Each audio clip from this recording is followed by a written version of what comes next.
Welcome to the Modern Mythos Podcast, show dedicated to Call of Cthulhu and other investigative horror games. I'm John Hook. And I'm Seth Skorkowski, and together we'll discuss writing, game mastering, player tips, and how you can apply them to your table. We recently sat down with James Lowder, executive editor at Chaosium's newly reanimated fiction line, which was a wonderful chat. Oh, yeah. And it's not only about Chaosium's fiction, but also the publishing history within the world of tabletop gaming. So let's get right into it. Jim, welcome to the show. Thank you for having me.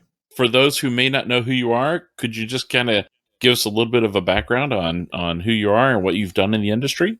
I'm James Lowder. I've been working professionally in tabletop since the late 1980s when I did some freelance and then got a job at TSR in the book division, initially as a grunt, and worked up from there to be the line editor for the Forgotten Realms and Ravenloft and Dark Sun in fiction. I also did a number of game design projects for first and second edition D&D and both writing and editing. In 92, I went satellite, and in 94, I went full-time freelance.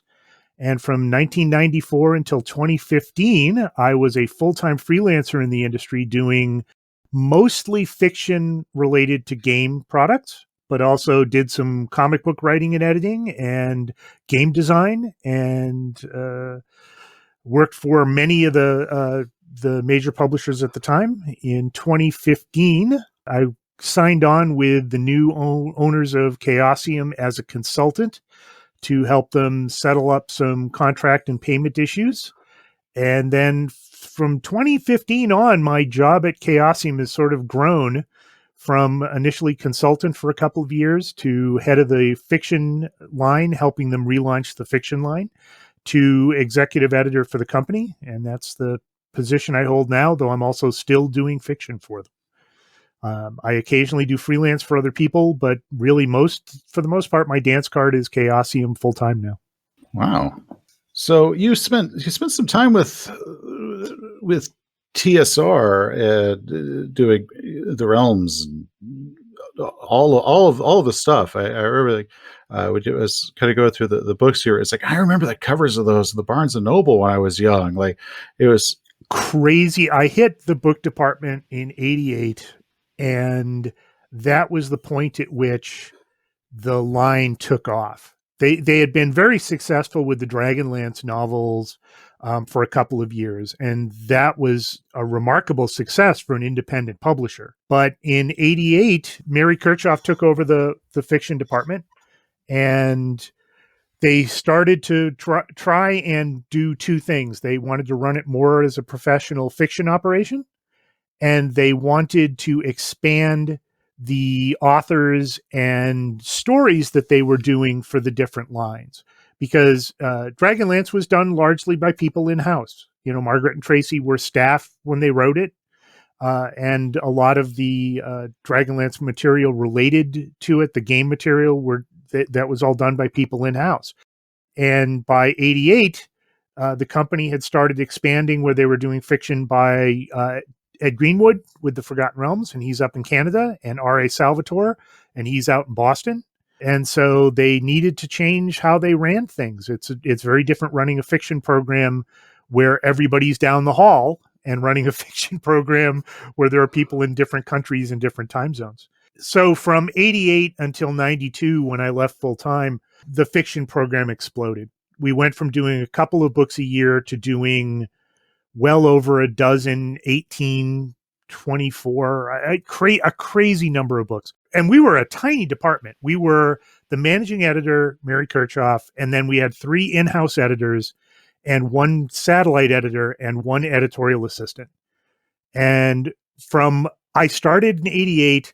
By 1989, I was editing the most important Forgotten Realms book for the company at the time, the trilogy, the Avatar trilogy, which was supposed to explain the transition from first to second edition D&D and the Forgotten Realms. Oh, man. And I had brilliant training. Mary Kirchhoff was fantastic. Trained me to edit by working on the Grubb and Novak novel Azure Bonds. That was my my baptism of fire working with Kate and Jeff on that. And it's a marvelous novel and, incredible fun. But I got dropped into the deep end very quickly after that. And these books were selling 150,000, 200,000 copies. This was all of the Forgotten Realms books were selling 100 to 150,000 copies in their first year. The average print run. That's incredible. Which is incredible, right? There are publishers in New York that are, we would love to have anything near this now. The print run for Jim Ward just had something up on eBay. He was doing garage sale stuff, and he had a production planning schedule from 1988 for the 1989 schedule on there. The average print run for the Dragonlance novels, projected first print run, was 300,000 copies. Wow. That was more than the first print run for the second edition DMG. Oh my God. So we went from, and this was, and when I came in, I was fortunate because they hired me. Mary Kirchhoff hired me in part specifically because I was a gamer. I'd been playing since the late 70s. I knew the game material as well, but I also had a background in fiction. I had a master. I was working on a master's in English. I had my undergrad degree in English. I'd worked on Literary Magazine. So I had a foot in both worlds. So I could do the really complicated fiction titles that were both tied to fiction, need to be good fiction on their own, but also had this heavy game component. So I got Avatar, which was coordinating with second edition as it was being written. I later did the early Ravenloft novels, and those were coordinated with Bruce Nesmith and Andrea Hayday and Bill Connors as they were working on the early Ravenloft material. I worked on Dark Sun, which was, Troy Denning was both designing parts of the box set with Tim Brown at the same time that the first Prism Pentad novels were being written. And so I could do both. I understood both worlds. And that's how I ended up getting a lot of responsibility in a very short amount of time there. And it was marvelous. I learned how to do everything because it was such a small department. We had to write back cover copy, and we were doing approvals for the DC comic books. Sure, why not? I know comics. I got to script, a story for the TSR World's Annual for DC, which was amazing. And so it was just a golden age for the fiction stuff related to D&D at that time. And then the department kind of went off the rails in the mid 90s for a variety of reasons, but I learned a lot, and I got to write several novels for the company as well. And the cool part about that, and this is something I'm really proud of, and this goes back to what I was saying about setting up a professional program. One of the things that we did in the book department was set up a blind submission process. So we were hoping to bring in more people from outside the company to submit. And one of the ways you do that is you make it impossible for the editors to look at a proposal with somebody they go to lunch with every day and weight that above what they might get over the transom from somebody they don't know. So the proposals for the Harper's novels, and I was the initial editor for the Harper's series, had the names taken off them. They went into the editorial assistant. She took the names off of everything. They got assigned a number. And whether you were in-house or out of house, whether you had 15 books to your credit or 0 books to your credit, your proposal was reviewed based on the proposal. It went blind to a couple of different editors, and they reviewed them. And the ones that were the best proposals were the ones that got the contracts. That's very cool. Yeah, it was great. And it made people in-house happier too, because they felt that they weren't, if they didn't get along with somebody in the book department, they didn't feel like their stuff was being judged unfairly. And so it led to some great discoveries of people out of house. Elaine Cunningham and Christy Golden and Mary H. Herbert, people who've gone on to write tons of stuff, were all people who came in either through the slush or through the audition process. And the first couple of novels that I wrote for the company, I had to go through the audition process too. My stuff went into the blind pile with everybody else's, and the other editors did not know, who was submitting what. And if you got too close to that filing cabinet, the editorial assistant would have shivved you. She had her scissors up on top of that, and she was ready to stop anybody seeing whose thing was what. So it was great. It really was a marvelous way to learn publishing and learn how to edit and learn how to work with writers. It was a fantastic program, and those books sold crazy well, and they still sell well. I still get royalty checks for my Forgotten Realms and Ravenloft novels, and they're available in audiobook, and they've been translated around the world. It's amazing. It's amazing. That is wonderful. That is just actually the volume of stuff you were putting out, just different titles. That's as impressive for most small or medium publishers today. They've got a lot more resources of instant communication and scanning than you had. Oh God, yeah. This was all done. This was all, especially with the Avatar books, which were a trilogy written by 3 different authors in 3 different time zones for a story that was tying to 2nd edition D&D as it was being designed. And our best level of communication was FedEx or phone calls. And so that was how things were, how things were done. You'd get a blast proof manuscript from Ed Greenwood in Canada, because he used to mail his stuff so Canadian customs wouldn't mess with it. So he would wrap it in so many layers of tin foil and plastic and tape that it would take you 15 minutes to open it when you got it from Ed. But that's how you knew Canadian customs didn't mess with it. But yeah, it was, all of that coordination was done in extremely primitive conditions. Now it would be much easier, but it was, and TSR at the time was a leader in typing in manuscripts into and doing editing, electronic editing. We were ahead of New York in that by years because of the way that the company did business. It was remarkable. If you go back and look at the Locus magazine issues at the time, Locus is sort of the Hollywood Reporter, the Variety of science fiction fantasy publishing. They were really unhappy with TSR's success. They would describe the company's stranglehold on the trade paperback market, and eventually the editor created a separate category in the bestseller lists so that the game-related fiction could be taken out of the trade paperbacks with the real novels. Oh. And segregated to their own work for hire ghetto, which is remarkable. And they might still I haven't checked the bestseller lists in Locus recently, but they may still have those. I don't know.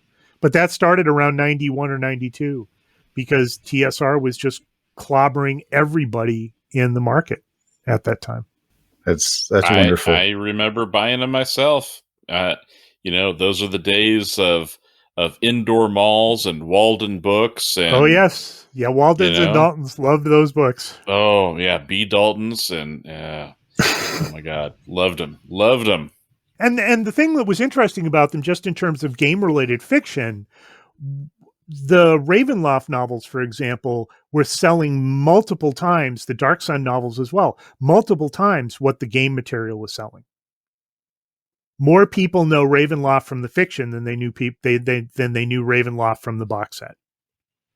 By multiples, 5-6 times.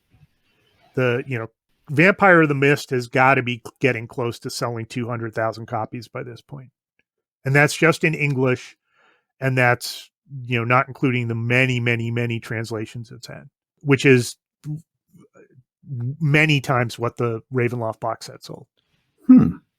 So we were actually, the fiction was at the time, and Dragonlance did this as well. They were bringing in players. People were discovering TSR's worlds through the fiction and then trying D&D. That is, I wouldn't have expected it to be that much, but I guess you only need one game master to buy the box set, and I guess the rest of the group all had to buy the book if they didn't want to wait for each other to finish it. Right. Well, yeah, and the other part is, and this is one of the things that if you look at how streaming and everything works now, right? The gateways for role-playing games in the 70s and 80s, and even into the 90s, you knew somebody who knew how to play, and they taught you. That was your gateway into role-playing games. Somebody you knew invited you to a game, and that's how you got in. With a novel, it's you and the book. So you pick up that Ravenloft book at B. Dalton's or Walden's, and you go home and read Vampire of the Mist, and then you want to know more about Ravenloft. So you go and you buy the source material, and maybe you try the game, or you don't. But you do keep buying the novels. Yeah, and people judge books by covers, and TSR crossed the line. It didn't matter to me. It didn't matter what line it was, if it was Dark Sun or Ravenloft or D&D. Those covers were amazing. Just totally drew you in. And that's one of the other. It's the full contingent of artists were not in-house when I started in '88. Some of them, like Larry Elmore, had gone off, and they were working from home. They still did a ton of stuff for the company, but they were working from home. But Easley and Caldwell and Brom and Fred Fields and there were a lot of people still working in-house, and that was it's one of those, if you know anything about music history, it's that Brill Building moment in the 60s. The Brill Building was the songwriting locus for pop hits in the 60s, and you could walk down the corridor and just these very famous songwriters were all working on their pianos, all working on stuff. Well, when I wrote Prince of Lies for the Forgotten Realms, I got Brom was assigned the cover, and I got to walk up to Brom's workspace upstairs and hand him some notes, and here's a couple of chapters, and I'd kind of like a Gustave Doré Inferno vibe for this, and here are some visual references, and he said okay, cool, and would come down with here's what I'm going to do. And it was amazing to be able to do that, to take a break at lunch and go up and see Clyde Caldwell painting the cover for your book. That's just awesome. And that's the joy of actually working for any game publisher. And it's still true remote. It's one of the things that I love about Chaosium, working for Chaosium, is that sense of community and that sense of working toward a common goal with creative people who are smart and interesting and love what they do. Because for the most part, people who work on tabletop game stuff love what they do, because it's not like anybody's getting paid huge amounts of money for all of this. It's not a do it for the dozens of dollars. Yes, exactly. That's right. Yes, that's exactly right. And so you do it because you love it. And if you're lucky, and I consider myself very lucky, I've been able to do this as my main career.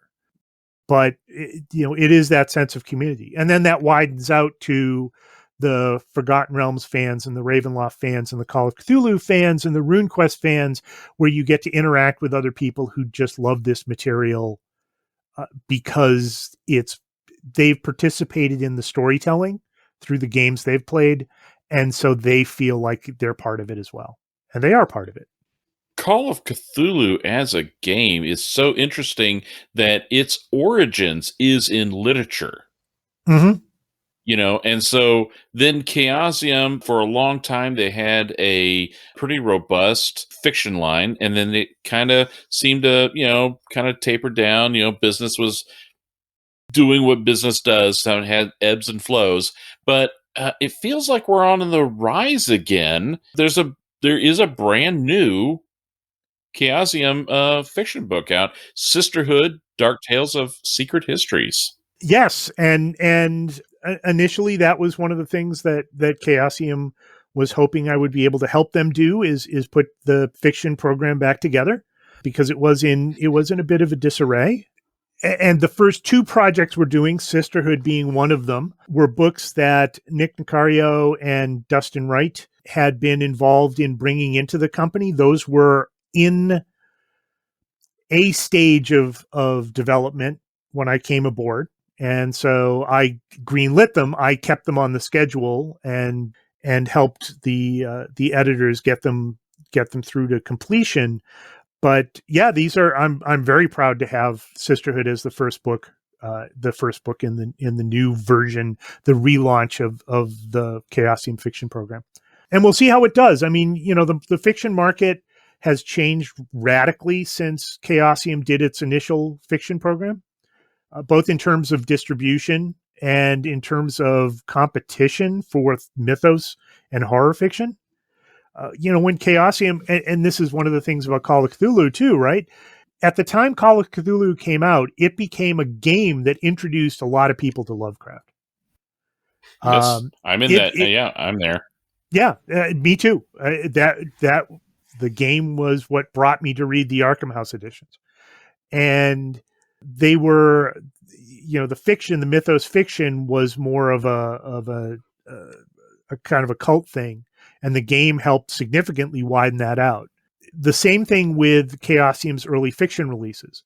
The Bob Price Cycles book were bringing into print things that had been out of print for a long time or were only available in print through the zine market. So those were only, unless you were part of that zine culture, you were not seeing Tierney or any of the other authors that Bob was reprinting in those early cycle books. And so those broadened out what the general fiction market saw as mythos pretty actively. And those sold very well, and they sold through the chain stores, and they sold through the mail order hobby shop at TSR. And that's where I got a lot of mine. That's one of the secrets for when I was working at TSR. I was writing the Into the Dark movie review column for Polyhedron magazine. I did like 55 consecutive months of that video column for Polyhedron, and we'd get Dungeon Hobby Shop gift certificate bucks as our payment for that. And I would immediately go down to the mail order hobby shop and buy all the Chaosium stuff they had. Nice. But yeah, those, the initial fiction program really did well and did a great job expanding the mythos market overall. But now, Tor and all of the big houses, everybody's publishing mythos fiction. It is, the competition for mythos fiction now is mammoth, and you're up against giant names for this. So that part of it, Chaosium can't rest on its laurels and just coast anymore on that. Well, are there any plans for, instead of just simply being mythos fiction, because we do have so many out there. Some of them are wonderful that I've enjoyed reading by all the different authors that have kind of popped up to do it. But are there any sort of plans for like Call of Cthulhu specific, similar to how TSR did Forgotten Realms or any of that, where it's very specifically in that game world? Yeah, that's a great question. One of the things about Call of Cthulhu as a game world, for the most part, it's the mythos as a shared universe, both the massive Nyarlathotep Chaosium-owned story arcs, and then mythos just deriving from the public domain and bringing in the mythos stuff. So, like Leaves of a Necronomicon, which is the second book we'll be doing, we're in the final stages of that. It's a Joe Pulver project that Joe put together before he passed away. I've been shepherding it through release. We're actually just wrapping up final edits on it now, and it goes to typesetting probably end of the month, beginning of July. That is all creator owned. It's not set in the Chaosium version of Arkham or anything like that. That's going to be a straight general mythos book. We have talked about the possibility of doing Chaosium verse mythos things. It would have to be the right project, and it would have to be the right authors for it as well. Oh yeah, I can imagine. I just, I remember like the old like novelizations of the Temple of Elemental Evil. It's like, right, well, Damn it, the Wizards did. Haunting needs that. Yeah, well, see, and that's it. There is a lot of Chaosium material where you could do a very good job with that, but you would have to be able to approach it the right way. Fiction is not the same as a game scenario, and it can't be treated creatively the same as a game scenario. That's where some game-related fiction fails miserably. If you can hear the dice rolling as you're reading through the story, it isn't working. So, but if you do it right, you can do great things, and it's a balancing act. And this is true of all of the game related projects that I've done over the years. There are basically three different ways to approach game related fiction. One is the way the Chaosium mythos stuff has been largely till now, which is this is a brand, Call of Cthulhu brand, but the material is creator copyrighted, and it's in the spirit of the larger IP, the intellectual property. The Books of All Flesh that I put together for Eden Studios, the zombie fiction anthologies back in 2000, before zombies were hot, we did those, and those were all creator owned as well. They were just good zombie stories. Then you can do the work for hire type stuff where everything is based very specifically in a company owned world. We're talking about in the early stages of planning some RuneQuest fiction. And so that will be based in Glorantha, and that will be, as far as right now, the plans are for that to be work for hire because it's based directly out of the company created, Greg Stafford's Glorantha. And then there's a hybrid that I've done a couple of times where it's sort of I call it the potluck dinner approach, where the company owns the platform and the setting under which something is created, and then authors come in and do guest star stories.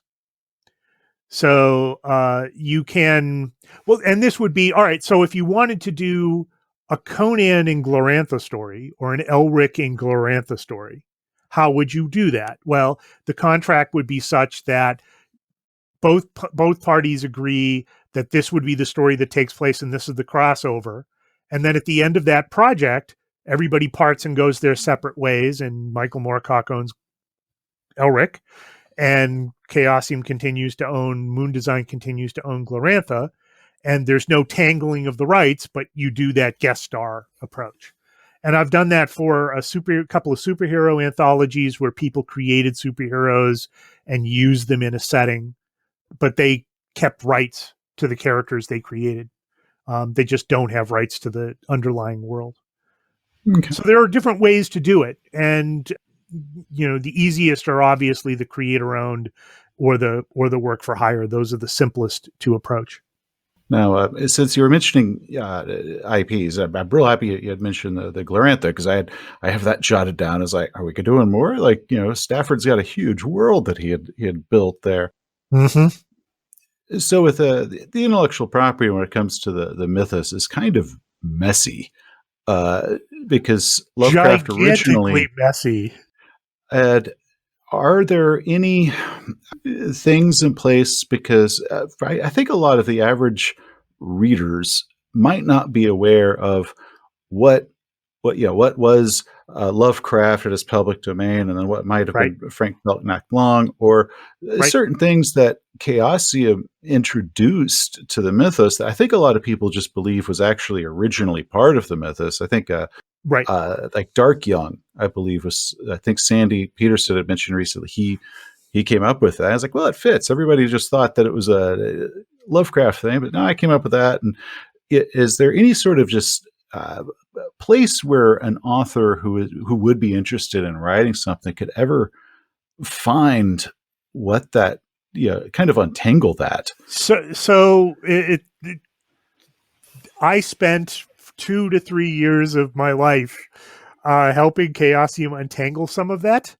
That was originally I came on to do the fiction stuff. The second thing that I ended up doing was helping them sort out all of the licensing for the role-playing game.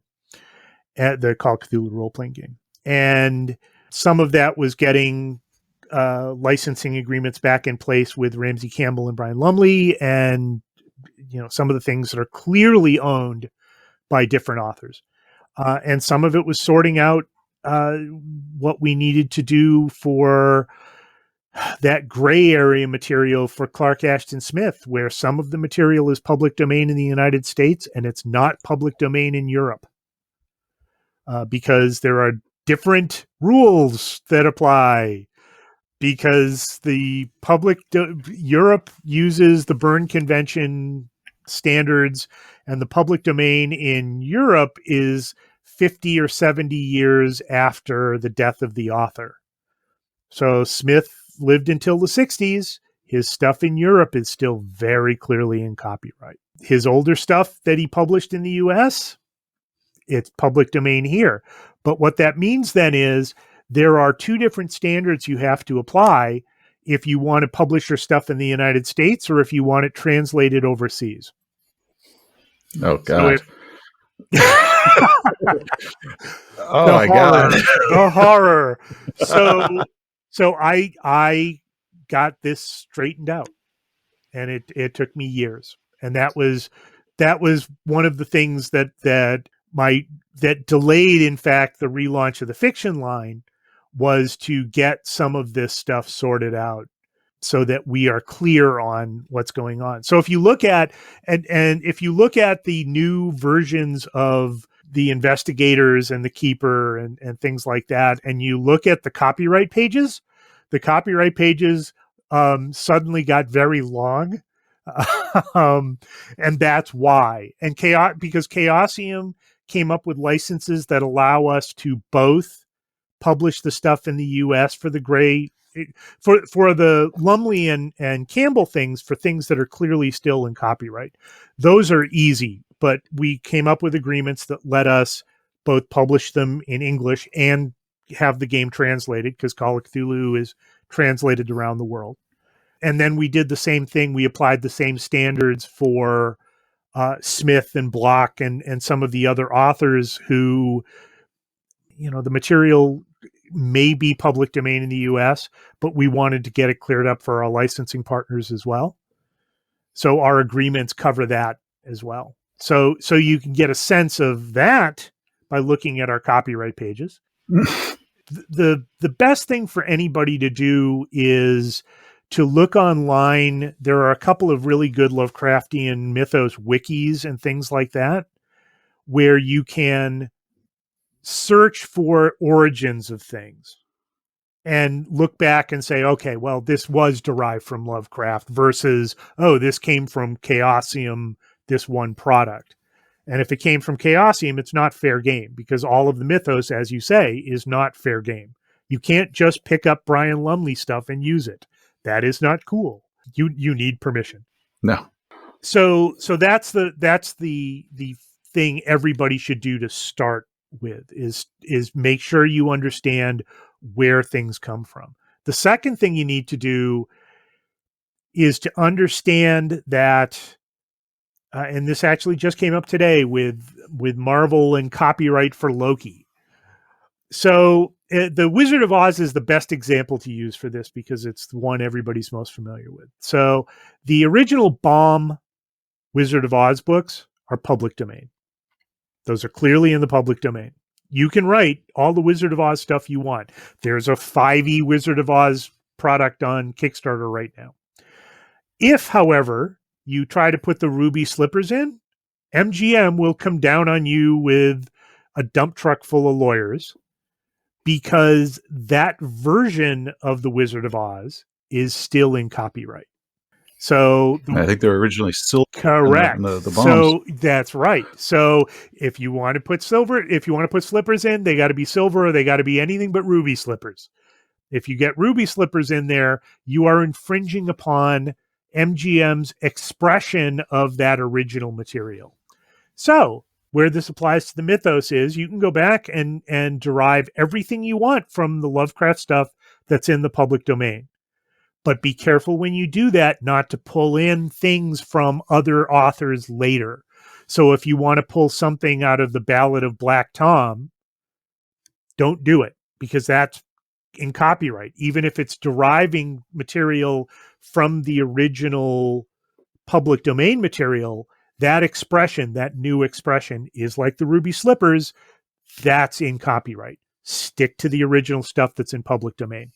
That's when, as long as you do that, you're safe. And that's actually something Chaosium points out on our website, where we make it clear we are not claiming control over the mythos. We are not claiming control over Lovecraft stories. We don't control any of that. That stuff that's in public domain, that is available to everybody. What we control is, Master Nyarlathotep and that story, those plots, those characters, things like that we created. Matter your just interpretations. Yeah. 'Cause I know a lot of the monsters from Lovecraft. They're never even described. But Chaosium, they filled in all the details, so they kind of became the accepted. But it's like, well, but that's actually their interpretation versus and the original, which is kind of vague. Yeah, some of that gets into gray areas too, and then you get into the real nightmare realms, are the things that were shared between multiple authors in the Mythos circle originally, some of which are copyright protected, some of which aren't. There are estates that are invisible. We've gone through and come up with agreements for all of the estates that I could locate. There are still a couple I'm looking for, but some people left their estates to bartenders. Things. The famous one for me was back when I was editing an Arthurian fiction line. I was trying to find the copyright, who held the copyrights for Philip Lindsay's fiction. And Philip Lindsay was at one time a hugely successful historical romance writer in England, and wrote all kinds of novels, and was the technical advisor on the Charles Lawton Henry VIII movie, and was very famous at one point. Turns out that his second wife supposedly left his copyrights to the Battersea Dogs Home in the UK. It took me a year and a half to find this. And his daughter, Lindsay's daughter, was an author as well, and she was trying to recover the copyrights as well, because none of his books, if you were being responsible, none of his books could be put into print. So I got in touch with the Battersea Dogs Home, and they couldn't prove that they had the copyrights, but they also refused to say they didn't have the copyrights.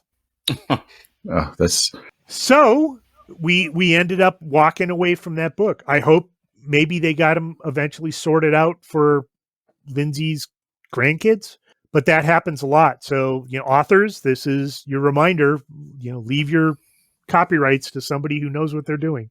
It's terrifying. It is. And there is a lot of that. And there were books that were not properly in the US, that were not properly re-registered for copyright.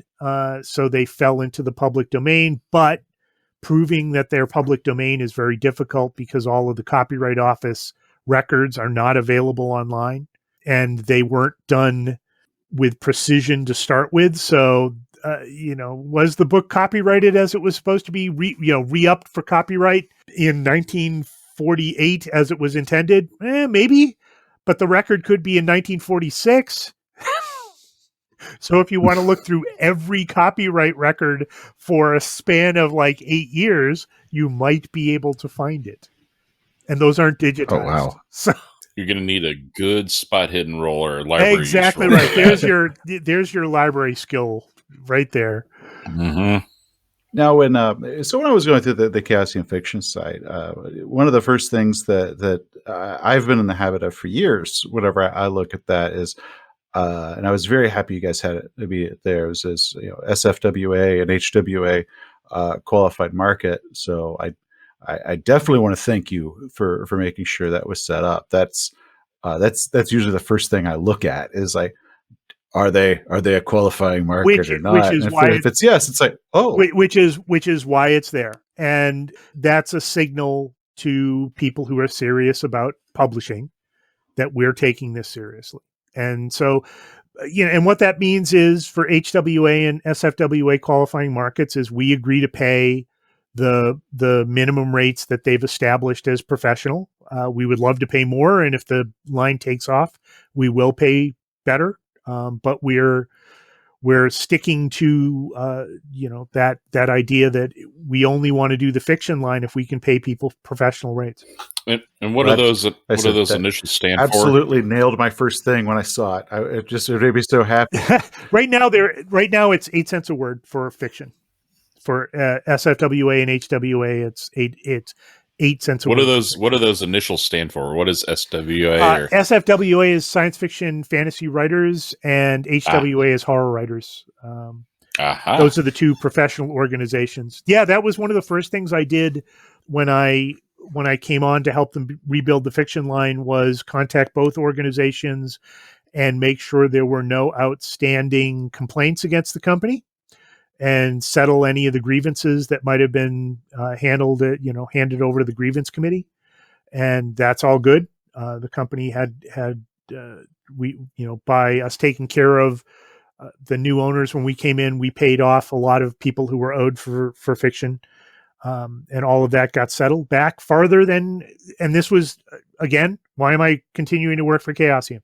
Chaosium went back and paid fiction debt farther back than they were legally responsible for. Wow. There were a lot of debt that Chaosium could have walked away from, on tens of thousands of dollars, that the new owners could have walked away from, that we didn't. That they went back and got things resolved with people who were unhappy with the company. And this includes, Brian Lumley and Ramsey Campbell and the Moorcocks. All had issues, and I spent a lot of time going back and working with them and making it clear that we were doing things differently. And it wasn't, and this is, again, that's not a slam on the old company. Charlie would have done this stuff if he had the money, because they did for a long time. But, we take that very seriously. And it was one of the things that signaled to me that Chaosium wanted to do this professionally. That was actually my first indicator. Was that just, I've had enough stuff published through small presses over the years that has become now a full requirement. Before I actually ever really look into a publisher anymore, is because I've had my burn. Sure.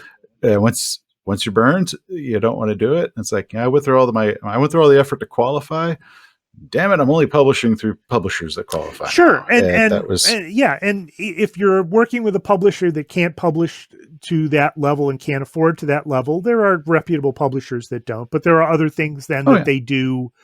What does their contract look like? What does their presence look like online?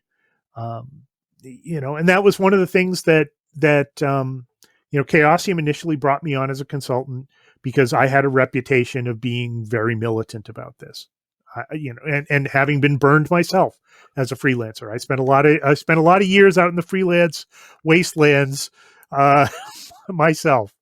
And when I didn't know the partners, I knew Greg and Sandy, but I didn't know the new owners. And one of the first conversations I had with Jeff Richard, he explained to me what they were hoping to do. And I at Gen Con in 2015, and I said, well, so just so we're clear up front, if at any point I think that you are taking advantage of writers and you're not sincere about this, I'm going to switch sides, and I will be outside the castle with the people with the torches and pitchforks. And he said, yeah, okay, no problem. And it was wonderful. I'm in. That's and so you're not afraid of that. Release. Awesome.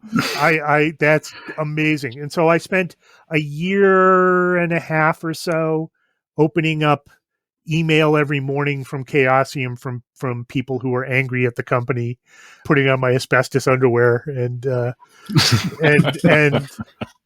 we got it, we got it all settled and got it all wrapped up, and that's great. And the company, Chaosium's a great company, and I've been a fan of Chaosium since the 70s and early 80s.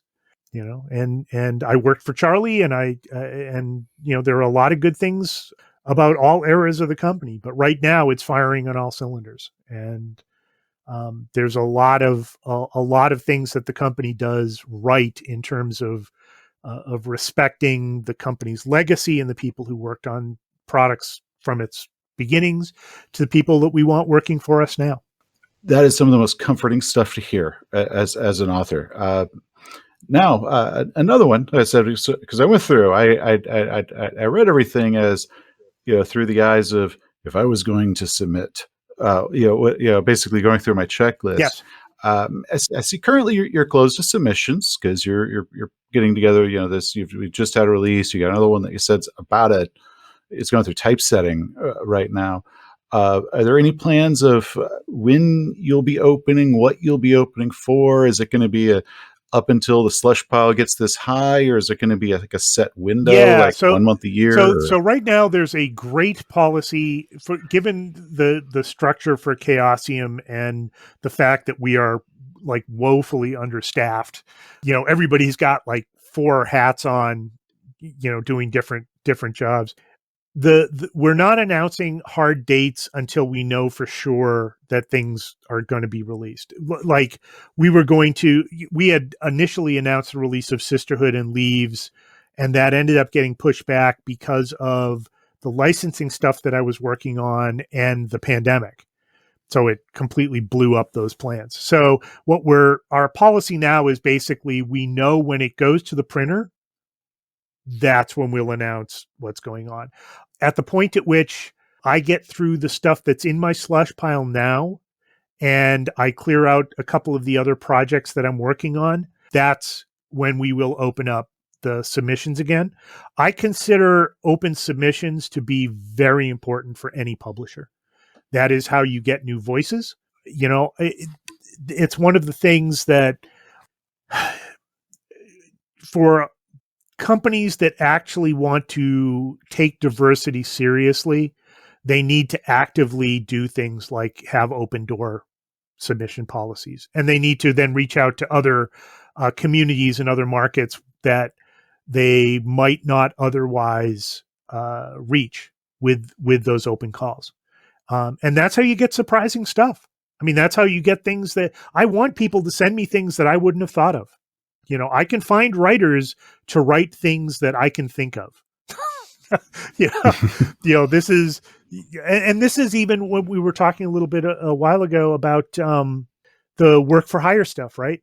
So I think the best books that TSR published under its shared world lines were books that came out under things like the Harper's line and the Ravenloft line and Weasel's Luck in the Dragonlance line and Mary Kirchhoff's Defenders of Magic trilogy, which were books, or even the titanic example for this is Drist, the Salvatore Drist stuff, right? So Bob came up with that on his own, and it was grafted onto the world. They made room in the world for 10 Towns, and they made room in the world for Drist. And that's become a success because it's an individual voice within the shared world. So the most successful shared world stuff then even has that room for new voices and people who have original takes on the material that wouldn't be something that the publisher or the editors would necessarily think of. So yeah, so we will be having the submissions open again. That I'm hoping to get. My target would be by fall or winter of this year. The sooner we do it, the better. The fact that we've gotten Sisterhood out in ebook and print book is on the way. The fact that we're moving Leaves along, that we just had in the last couple of weeks, we just made huge progress in getting that closer to wrapped up, which I'm thrilled about. The authors have been incredibly patient on both books because they've been delayed several times. Those are all great things. And we've got some other books that are already pretty far along in the process. We've got an Arthurian novel from Chris Gidlow that we're doing later this year. Again, we'll announce the firm release date when we have it. We'll be doing a new edition of the Arthurian Companion reference book from Phyllis Ankar. That right now there's a Kickstarter for that, and and this is a wrap Kickstarter that we're helping Nocturnal wrap up. There was an annotated edition of Le Mort d'Arthur with annotations from Greg Stafford and John Matthews that I'm helping wrap up. And those will see different editions eventually from Chaosium. Richard Ivankovic is doing a third beginning reader book for us. That I'm waiting for the manuscript for that. It's Mountains of Madness. Oh my Nice. gosh, Which is awesome. Because I absolutely loved the Yes. Call of Cthulhu Dagon. Like those are wonderful. Richard is the best for those. So he's working on that, and again we'll announce it when we get the manuscript in. Those are funny because when I first came on, the first book was in process, and the partners told me, well, we're doing this. And my initial reaction was, okay. And then I looked at it and it was like, oh my God, this is brilliant. And so it's wonderful. He does a great job with those. I wouldn't have believed it was that wonderful till I saw it myself. Yep. It was he's very talented. And so we've got those. We're in the early stages of talking about some RuneQuest fiction. And like I said, that'll be the shared world stuff, but I want us to be able to do that right. And that's part of the reason why that's going slowly at this point, is we're still working out what all the procedures will be. And then on the Chaosium website, we've been posting some free fiction, and there are 3 stories that are up there now. Molly Tanzer's story that was originally done for the Miskatonic University board game we did. Josh Deutsch's story from Madness on the Orient Express, the anthology I put together for Charlie for the Orient Express Kickstarter. And then there's one of my stories up there too. And those are going to be, we'll be doing original stories on there as well. That's one of the ways that I'm reaching out to people with original voices. I'm talking to a couple of authors who've never published anything professionally before about working on stories for that site. And those will be pro pay as well for the website. So if you go to the chaosium.com website and look under fiction, at the bottom of the fiction drop-down menu, it'll say free fiction, and you can go and read those for free. Wonderful. Yeah. So those are fun.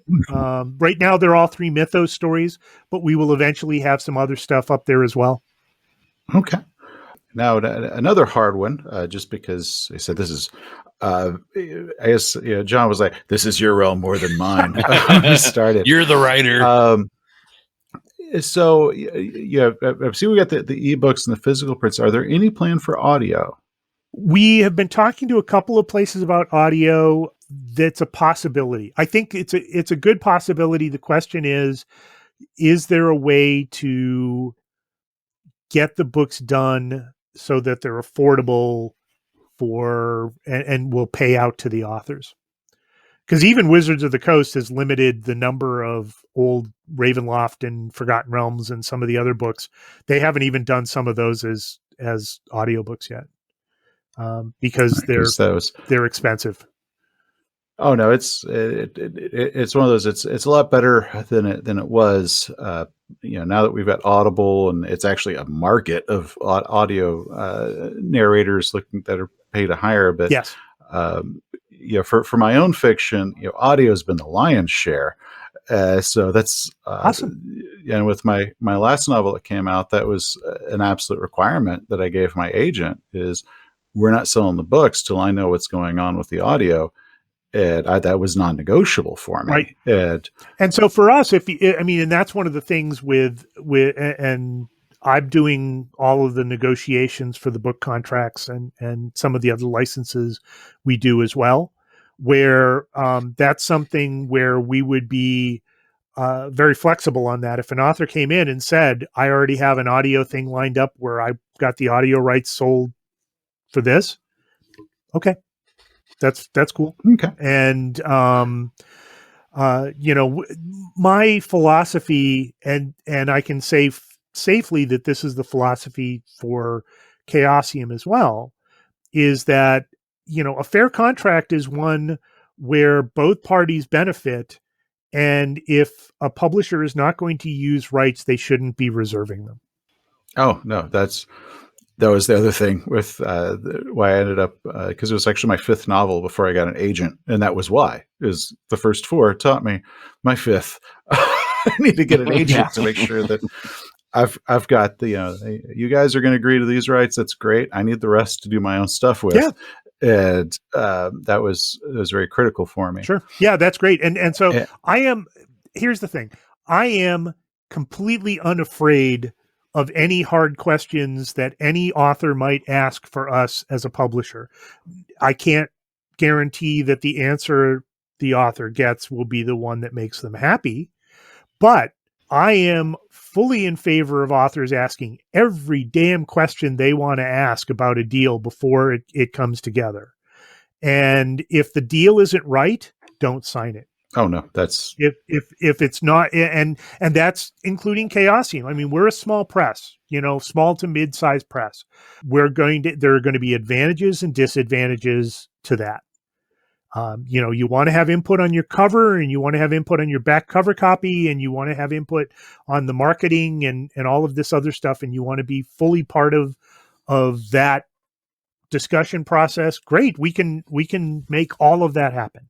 Are we going to instantly be able to get you in Barnes and Noble? No. We'll certainly try, but there are limitations to what we can do right now in the market. But we're also working on ways to grow that.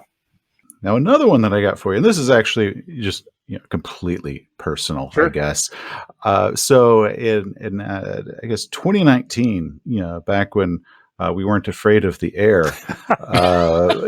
Chaosium was one of the big sponsors for the Gen Con Writers Symposium. Yes. So you guys actually brought me to my first Gen Con. So thank you for that. Oh, awesome. And yeah, so I think I walked up to the Chaosium table and I finally got to meet, Mike and Paul Frickert. Everybody was there. I was like, hey, you guys paid my way. And yep. Then, 2020, of course, we didn't do it. But then the symposium has sort of dissolved. It has completely. We're waiting to see. So part of the reason Chaosium got involved with the Writers' Symposium is because I am a giant fan of the Writers' Symposium and participated in it myself for a number of years, in part because they gave such good advice and got so many good people to do stuff. I learned things on every panel I did with the symposium over the last bunch of years. Mark and Melanie and everybody involved in the symposium for the last decade did an incredible service to Gen Con. The Writers' Symposium was fantastic content. So we'll see what happens. I'm hoping that it will be resurrected in a form that does honor to what has been done for the last bunch of years. We'll see. Good, because you mentioned Melanie. She was actually my former publicist way back at a former life. So she's a very dear, close friend of mine. And, even for years, she's like, I'm not giving you special treatment to get in. You have to basically earn your way in. I was like, okay. So we talked about that, even though we talked every single day over stupid stuff on the side. Yep. That was our relationship has always had a very friendship is this side, business is this side. That's one of the things that's why we've been so close. I really loved about the way the symposium was run, because Mark Tassin and I had that exact same conversation that you had with Melanie, where early on, right after Mark took over, he and I sat in one of the Starbucks near the convention, and I basically blasted him for like 45 minutes on everything I think should have changed with the symposium. And I hadn't been involved with it at that time.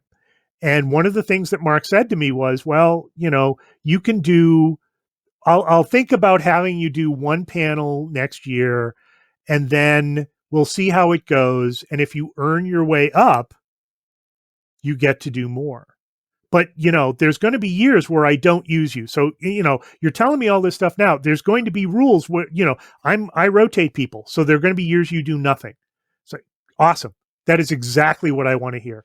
I don't want preference. I want this to be run fairly and for you to bring in as many good people as possible. If that's not me and you can do better, good for you. That's great. Okay. Well, And so they ran I that love that. consistently that way. I just hope that whatever future incarnation it has, it's like, okay, as long as Chaosium's still involved, because I was very excited that first year when it talked about, it was like, brought to you by, and Chaosium's name was like Yep. front and center. Yep. Like, hell yeah. Yeah, they do. And The Writer Symposium was, and it remains, the gold standard for me for how professional writer panels and content is run. I just did a small online convention, and I basically said, okay, and here's how the Writers Symposium at Gen Con does it. You guys will want to consider this in the future. Because they did just great things, like all of the moderators were prepared beforehand, and they had their list of questions that they would send out to the panelists and say, these are the topics we're going to cover. I am here as a moderator. I am not here as a panelist. I'm going to make sure everybody gets equal amounts of time. And it was just run so professionally. I knew going into any one of those panels that I was in good hands.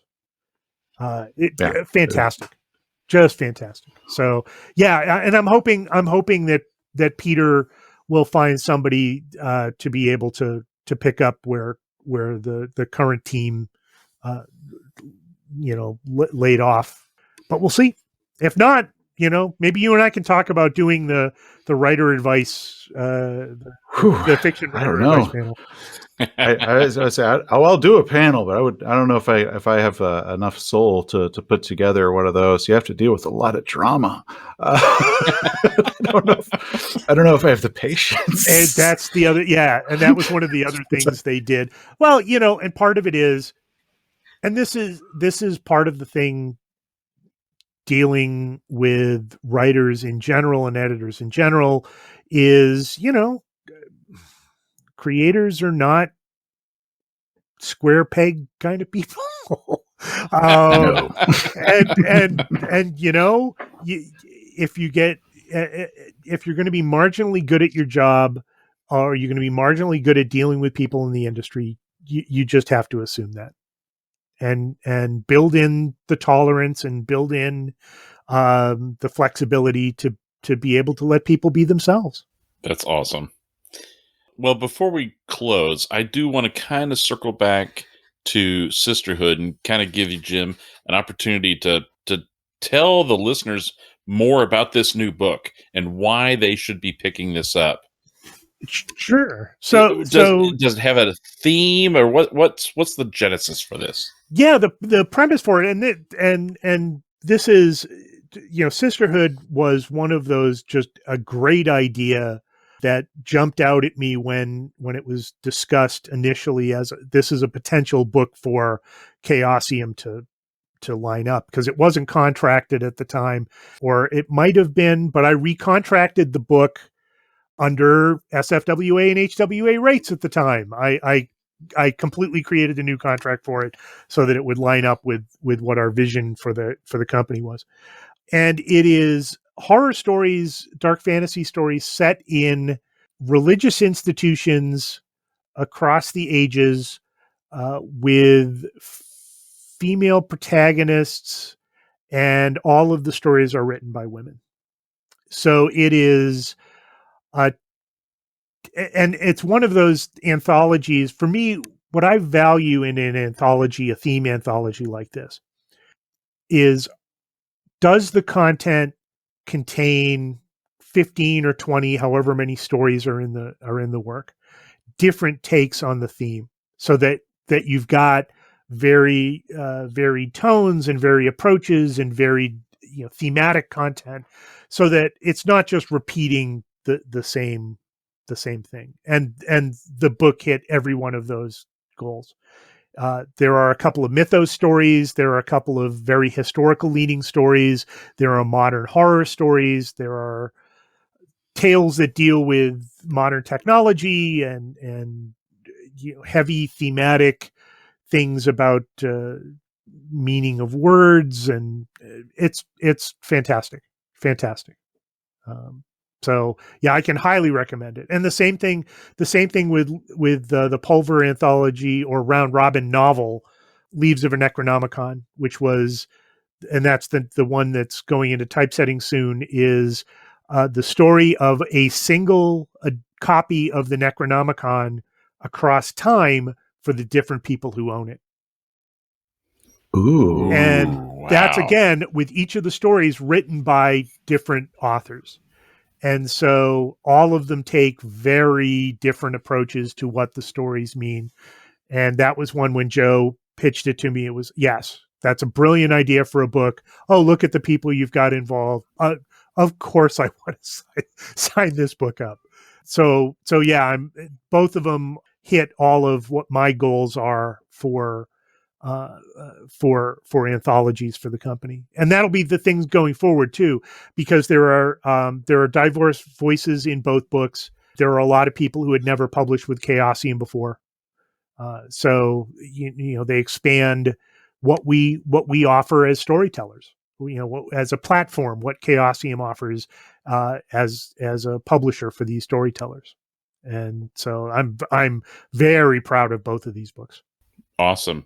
I'm lucky. I have a copy of Sisterhood, and I was able to read one of the stories so far. I read The Resurrected by S.P. Miskowski, and it is an awesome. I mean, I didn't know what I was getting into. I liked the title, The Resurrected, just as a really cool title, and it is a really great kind of a tent revival religion kind of thing going on in it, and it is creepy as all get out. Let me just put it out there. It was a really great read.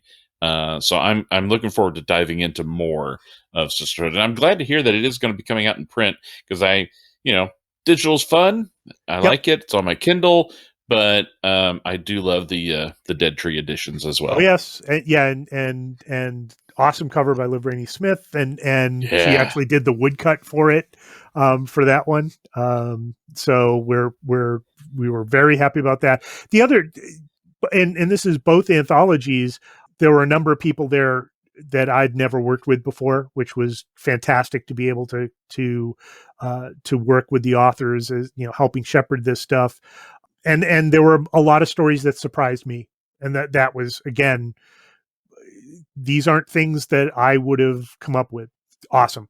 I'm happy to see these stories get out into the world. And it's a nice mix. It really is. There's, like I said, there's a couple of mythos stories.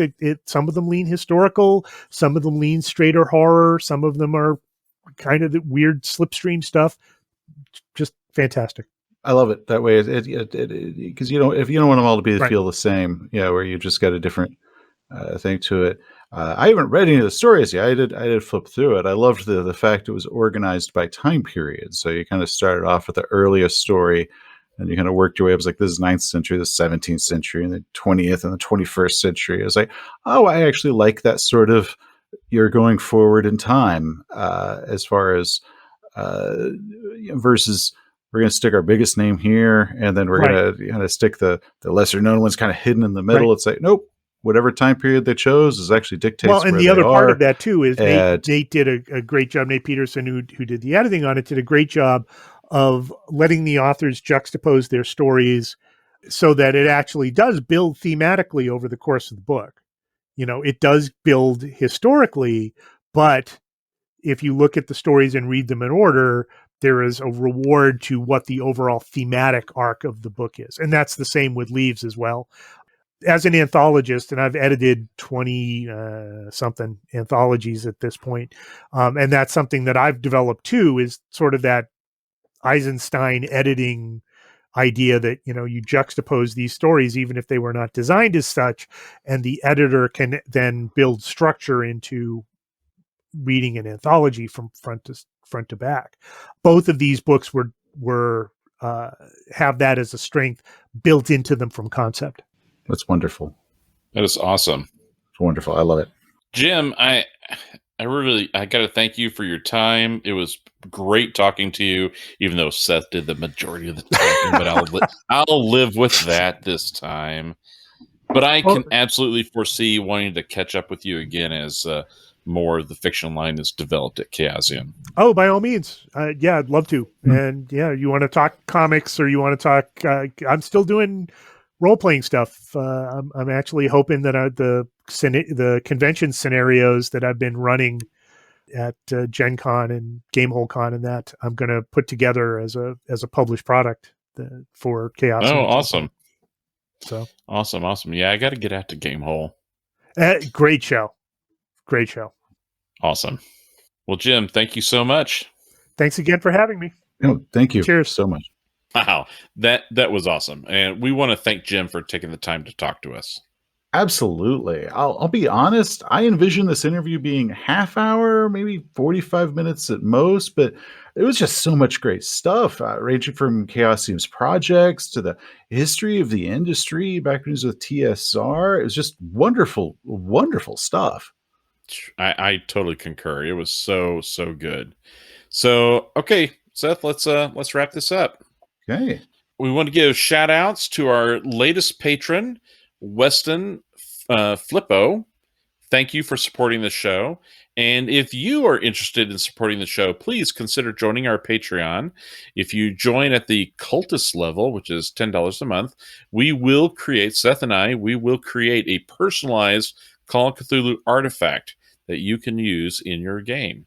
We will have links in the show notes to our Patreon, our Discord server, our YouTube channel, and the RSS feed so you can subscribe directly.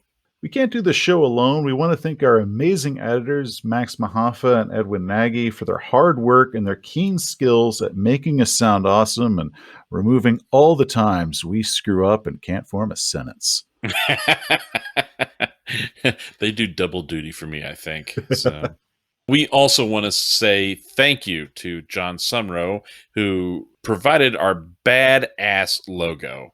He is an incredibly talented artist, so please follow him on Facebook. Check out his official website, and please consider joining his Patreon as well. We'll have links to those in our show notes. And finally, we want to thank the Darkest of the Hillside Thickets for generously allowing us to use their song Gluttony in our intro and outro music. If you're a fan of Lovecraft's writing and a Call of Cthulhu role-playing game, then you need to check out the Darkest of the Hillside Thickets. Please check out their Bandcamp site as well as their official band site. Once again, links below in the show notes. And as always, thank you for listening.